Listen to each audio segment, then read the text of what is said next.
You look up to the sky. Thunder breaks across the clouds. Your skin tingles, your heart beats faster, and your spine chills. You feel your ancestors calling your name, and the Asir waking up your soul. You have just heard the call of your gods. So what do you do now? This is a question many of us have because we often go through this experience alone. Well, let me start the video by saying, my name is Jacob, and I am a Norse pagan, and you are not alone. So I wanted to make this video today because I get asked all the time by people that are just discovering the faith, or even people that have been following the faith for a very long time, on what's their next step. You know, they've talked to the gods, or they've, started giving offering, and they want to know where to go from there. So hopefully one of these steps you haven't already done yourself, and you want to start doing after this video. But I'm going to start at the top. So the first most important thing you can do when you first start hearing the call of the gods is simply to speak to them. I just did it myself. I sat down before I made this video, and I spoke to Odin, I spoke to Thor, and just shared with him my experiences and my hopes for this video. And this is the simplest step, but it's also the hardest. It's something that's easy to forget. We get stuck in the everyday, we get stuck driving to work, we get stuck working, and we forget to talk to our gods. Just like any kind of habit, good habit, working out, eating healthy, you see the benefits when you start doing it, and then all of a sudden you just stop, as we all do because of how busy we get. But just like those things, it's never too late to pick it back up. The gods are all around us, and there are many gods for us to speak to, and many spirits for us to speak to as well. So do not be afraid to just go out there and start speaking to Odin, speaking to Thor, speaking to Loki, speaking to Hel. Speak to all the gods that you wish to. Now, one thing I was also going to say is be careful of how you speak to God, especially the first time. I tend to approach every god with respect. You do not know how they want to be spoken to at first. For me and Odin, I treat him as a father, as a leader figure, and I speak to him with the utmost respect. I always summon him, and I ask for his guidance in a polite way. Now, with Loki, it's completely different. Usually I start every conversation with Loki with, "You tricky bastard, you." Or something along those lines, because he is a tricky bastard. If you ask things of Loki, he will often give them to you, but also take things in return. That's just why he's been confused with the Christian Satan, that he gives and takes, but he doesn't want your soul necessarily, but he is definitely a tricky and mischievous god. The last time I gave to Loki with my friend, who is a follower of Loki, as soon as we gave our offering to him, a spider was just like about to crawl on him, and you cannot deny that's Loki's mischief. I would encourage you try not to just hang out with your gods. Don't just be like, "Hey, Odin, what up?" Like I said, be respectful, and also have a purpose for your conversation. I mean, if I'm weak, I have a moment of weakness and I do need to speak to the gods, I do open up. But for the most part, I'm not going to tell the gods how, minutia, like, "Oh, I did so good at work today." They know if you did good work today. They know if you were honorable that day. So do not waste their time. I mean, they are gods. If they give you the time of day, do not waste it. Now, while I do feel the presence of the gods fairly often, they're not all the time. Just like in Harry Potter when Dumbledore pops up in that little thing in the movies, and he disappears, and Ron's like, "Well, you didn't expect him to hang around all day." It's kind of that way with the gods. If they are around you, if they're giving you their time, make it important, make it meaningful. Don't waste them. Don't waste it with minutia. And if you are ever lucky enough, as I was lucky that I felt the presence of Odin in almost its entirety before me. And that's what led me to this YouTube channel. This is what led me to the Instagram account. If you have a god in your presence, truly, if they are giving you almost their undivided attention, do not waste it. Listen to them, speak to them with respect. It's not every day. I may never have a moment like that with Odin again. And if I do, I will cherish it just as I did the first time. It can happen. I hope it happens for you. I hope your patron, I hope your god or a god or spirit sits down with you in that manner. It changed my life and sent me on this path I'm on now. And I could not be more excited and thankful for what Odin showed me that day. The second tip or step I have for you is something our All-Father praises, something that Odin sought after himself, and that is wisdom. I want you to research. I want you to learn. Read more books, learn about our ancestors, learn about our gods. It will only deepen your faith. Our ancestors did not rule the world by being savages. They ruled the world because they were intelligent, because they were wise, because they were able to build ships that could navigate rivers and oceans at the same time, because they learned the navigational charts that people did not know yet, because they learned better weapon technology, because they learned better ways to fight. They were not fools. they learned because we have a God of wisdom. Personally, I read the Poetic Edda, but also I have a book video I have on my YouTube called My 12 Favorite Norse Pagan Books. And I can guarantee you I haven't read every single page of all 12 of those books. So there's always something to be researching. And the more you learn, the more powerful your faith will become.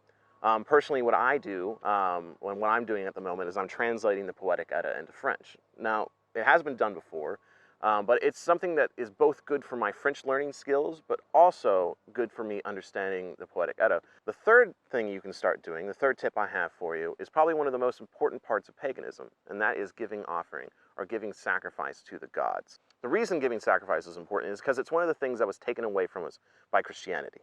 When Christianity came in, the first thing they did was outlaw, idol worship. They outlawed giving sacrifice and offering to the gods because it was giving them power. They removed the power source for our gods.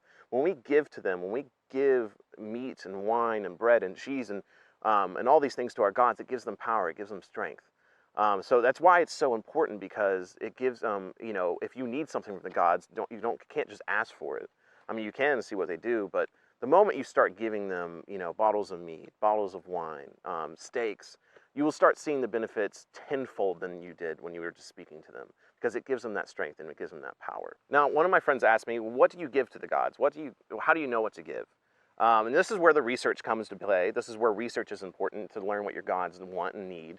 You learn things that, like, Odin does not eat. He only drinks. So obviously, if you give an offering of meat to Odin, he's not going to be very excited. But if you get a nice strong drink and give it to him, he'll be more responsive. And also with Thor, he had 2 rams that he traveled with that he would kill and eat, and then bring back alive the next day. So giving gifts of lamb, of goat, of ram if you can find it, and that will call to him more. Someone asked me once, they were like, what should I give to Loki? I have to give him something. And I started looking in my mind, I'm like, what does Loki like? Let's do alcohol. And I was like, rum? No, not rum. Vodka? No. Tequila. Tequila. Loki is a tequila drinker.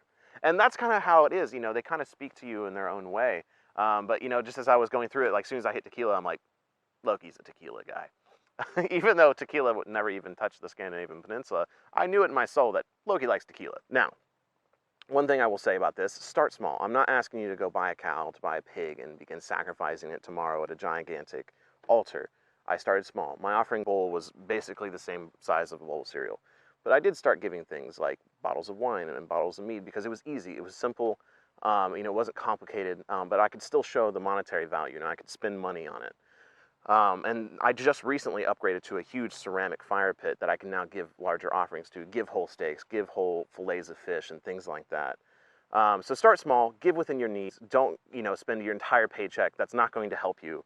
Now, when you can give, definitely give. When the gods give you something, it's a long story, but at one point, I swear the gods gave me like $500, and I'm like, how in the world did this come from? It's definitely from the gods, and I spent definitely 100 of that giving to the gods, because I knew it was something that they gave for me. And I want to continue those blessings. Now, number 4. Number 4 is probably the next progression and the next step, and the step I was in when I first started this Instagram and YouTube channel, and that's connecting with more pagans. While this is a very private religion and a very private practice, at the end of the day, this is about ancestor worship, it's about celebration, it's about being together, drinking ale, it's about sitting at long tables and celebrating together. Now, we don't have to do this every Sunday, but we do have to do it, and we do have to get together. And the more I've connected with more pagans, the stronger it makes my faith.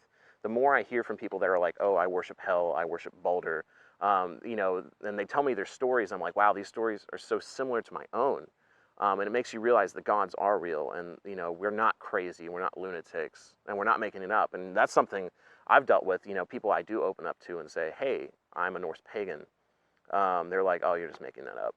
I'm not. And the more people you talk to, the more you realize that we're not making it up, that we do have real and personal interactions with the gods. So definitely, I encourage you, don't go too crazy with it. Personally, I haven't even told my parents, and I might never, because my mother believes the earth is 6,000 years old and was created by God. So she will never understand my beliefs, and it will only cause tension.